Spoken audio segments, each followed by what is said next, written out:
नमस्कार, मैं doctor Kamaljeet Kaur Mehta, associate professor, department of home science, government girls college, Pipar city, Rajasthan. आज आपके साथ जिस विषय पर बातचीत करना चाहती हूँ, वो विषय है खनिज लवण। जैसा कि हम जानते हैं कि हमारे शरीर के लिए जो आवश्यक अ न्यूट्रिएंट्स होते हैं या जो पोषक तत्व होते हैं, उसमें कार्बोहाइड्रेट्स और प्रोटीन और वसा जो है, इनका इम्पोर्टेंट रोल होता है और बेसिकली इनकी अधिक मात्रा की आवश्यकता होती है और जो कम मात्रा में आवश्यक जो न्यूट्रिएंट्स होते हैं, उनमें से खनिज लवण और विटामिन्स हैं। हालाँकि उनका रोल भी उतना ही इम्पोर्टेंट होता है जितने कि जो अधिक मात्रा में आवश्यक जो न्यूट्रिएंट्स होते हैं उनका। लेकिन इस आज जो हम बात करेंगे वो खनिज लवण की हम बात करेंगे। खनिज लवण जो है वो हमारे शरीर के लिए बहुत ही ज़्यादा महत्वपूर्ण है और ये जो खनिज लवण है, ये हमारे शरीर का 4% हिस्सा बनाते हैं और ये जो है बाकी जो 96% जो है वो हमारे शरीर में ये अल्प मात्रा में उपस्थित होते हैं और अ, इनकी उपस्थिति हमारे शरीर में सामान्य प्रक्रियाओं हेतु अनिवार्य होती है। ये शरीर का जैसे मैंने आपको बताया कि 4% भार जो है वो खनिज लवणों से बना होता है। ये खनिज लवण जो होते हैं ये अकार्बनिक होते हैं, अर्थात कार्बोहाइड्रेट्स, प्रोटीन और वसा की तरह कार्बन की उपस्थिति इनमें नहीं होती है। शरीर में लगभग हमारे शरीर में लगभग 24 खनिज लवण पाए जाते हैं। इनका अगर वर्गीकरण किया जाए तो इनका वर्गीकरण उनकी सांद्रता के आधार पर यानी कितने कंसंट्रेशन से ये हमारे शरीर में है उपलब्ध है उसके आधार पर इनके विभाजित किया जाता है। पहला है मैक्रो एलिमेंट्स जिनको हिंदी में वृहत मात्रिक तत्व कहते हैं और दूसरे हैं सूक्ष्म मात्रिक तत्व यानी कि जिनकी बहुत ही कम मात्रा में बहुत ही ट्रेस एलिमेंट्स हमें आवश्यक होते हैं।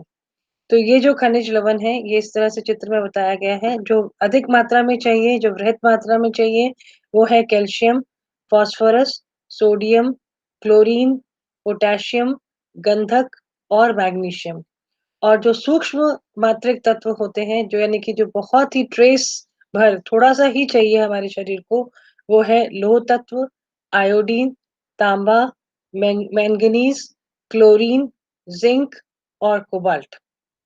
और इनके कार्य हम देखें तो कुछ खनिज लवण जो है वो शरीर के खनिज शरीर में खनिज यौगिक के रूप में रहते हैं जैसे कैल्शियम फॉस्फेट और सोडियम क्लोराइड यानी ये दो जो है मिलकर खनिज लवण एक यौगिक बनाते हैं और कुछ की उपस्थिति जो है वो स्वतंत्र रूप से प्रत्येक कोशिका में होती है और कुछ कार्बनिक यौगिक के साथ मिलकर शरीर में रहते हैं जैसे हीमोग्लोबिन है, थायरॉक्सिन है और फॉस्फोप्रोटीन है।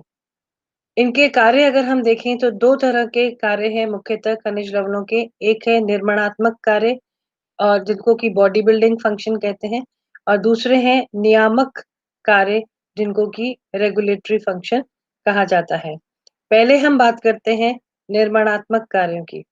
जैसे कैल्शियम और फास्फोरस जो है वो दांतों और अस्थियों के निर्माण एवं उनको सुदृढ़ बनाने में सहायक होते हैं और यही नहीं कोमल तंतुओं के निर्माण में भी सहायक होते हैं जैसे नाड़ी तंतु जो है जितने भी हमारे नर्व्स के जो सेल्स हैं उनमें फास्फोरस पाया जाता है और रक्त में हीमोग्लोबिन के निर्माण के लिए भी लौह तत्व की आवश्यकता होती है। तो ये जो है ये बॉडी बिल्ड इसके अलावा जो हमारे जो पाचक रस बनते हैं, उनमें भी जैसे HCl है, तो उसमें भी क्लोरीन जो है वो एक आवश्यक तत्व के रूप में पाया जाता है। अब हम बात करते हैं नियामक कार्यों की।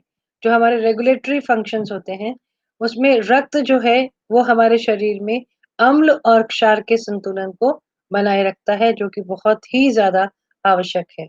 इसके अलावा ये जो लवण होते हैं, ये हृदय की गति को सामान्य बनाए रखते हैं, नाड़ी के स्वास्थ्य को बनाए रखने में सहायक होते हैं और रक्त का जो थक्का बनता है, यानी जब हमें रक्तस्राव होता है, तो रक्तस्राव आपने देखा होगा कुछ ही समय में रक्त जो है वो थक्के के रूप में परिवर्तित होता है, उसके निर्माण में भी ये सहायक होते हैं और मांसपेशियों के संकुचन और विमोचन में भी सहायक हैं। और जितनी भी मांसपेशियाँ चाहे वो ऐच्छिक, अनैच्छिक मांसपेशियाँ जो हैं, इनमें सब में जो है इनके संकुचन-विमोचन में इनका एक बड़ा रोल होता है और भोजन के चयापचय के लिए भी इनका एक विशेष योगदान होता है।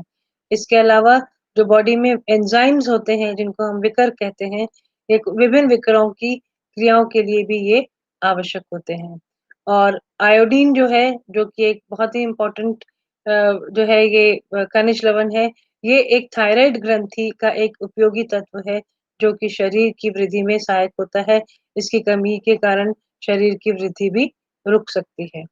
और ये जो उपयोगी लवण है, ये लवणों को हम 2 भागों में जिस तरह से इसमें कुछ लवण जो है, वो क्षारीय गुणों से युक्त होते हैं और कुछ लवण जो है, वो अम्लीय गुणों से युक्त होते हैं। तो जो जिनमें क्षारीय गुण होते हैं, वो है कैल्शियम, मैग्नीशियम, पोटेशियम और सोडियम और जो जिनमें अम्लीय गुण होते हैं, वो है फास्फोरस, गंधक, क्लोरीन, लोह तत्व और आयोडीन। और इस तरह से ये आपको जो है बताया कि किस तरह के कौन-कौन से खनिज लवण आवश्यक हैं और अब इन खनिज लवण में से कुछ खनिज लवण हम अपने अगले वीडियो में के साथ में शेयर करेंगे, जिसमें कि जो है अलग से जो कैल्शियम और फास्फोरस इत्यादि के बारे में हम डिटेल में आगे बात करेंगे और इसमें सिर्फ ये निष्कर्ष आता है कि शरीर के अच्छे पोषण स्तर को बनाए रखने के लिए भोजन में खनिज लवणों की मात्रा जो है वो सही अनुपात में होनी चाहिए और खनिज लवण के लिए जो स्रोत है वो है आपके दूध, दूध से बने हुए पदार्थ सब्जियाँ, फल और नट्स इत्यादि जिससे कि हमें भरपूर मात्रा में आवश्यक लवण प्राप्त होते हैं। धन्यवाद।